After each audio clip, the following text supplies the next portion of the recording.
Hi, this is Tim Travis from Golden Wash Garden and Home, and this is Tim Talk, the garden show.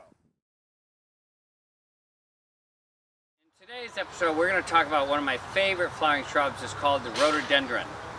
And it's a very versatile plant. It scares a lot of people for some reason because people think that they're hard to take care of. But if you understand how they grow natively, you'll understand the conditions that make them a perfect plant.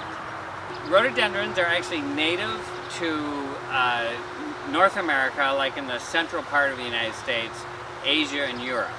They're very, very popular. I've seen some rhododendrons that are 25 feet tall. It's amazing how big they get. There's a whole nother group of rhododendrons that really confuses people. They think that they're azaleas, but they're actually rhododendrons. The history of rhododendrons and azaleas is technically all of these plants in this group are rhododendrons. But they've separated out azaleas from rhododendrons from some botanical reasons. And so I want to show you a group of plants here that is in between. So this group here are what I call the small leaf rhododendrons. They're evergreen. And the great thing about them is they can take a lot more sun than a typical rhododendron. And this one's called PJM, which is a really common one, named after Paul James Mezet, and from England. And here's actually another one called Olga Mezet, which was his wife's name. Both are fabulous varieties. This has more of a lavender flower, this more of a hot pink flower. But they're starting to breed more hybrids.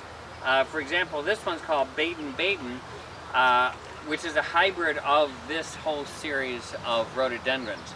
They generally like a lot more sun, and the other interesting thing is that in the fall, these leaves turn a dark purple, whereas the regular rhododendrons just stay green. So it's a really interesting addition to the rhododendron collection that you have. And I guess one other feature is rhododendrons tend to have a glossy leaf on it versus a fuzzy leaf. And so that's another way of telling the difference between an azalea and a rhododendron. But they're all great plants. They have a lot of flower, a lot of punch for what you have. And they're way easier to grow than most people think. The key, again, is to have them sited properly. They like to be in a north or northeast exposure where they are protected from the winter sun and wind, and also they like a really good organic-y soil. They grow on mountainsides in the Carolinas, etc., and there's very little soil, so they have very small root systems.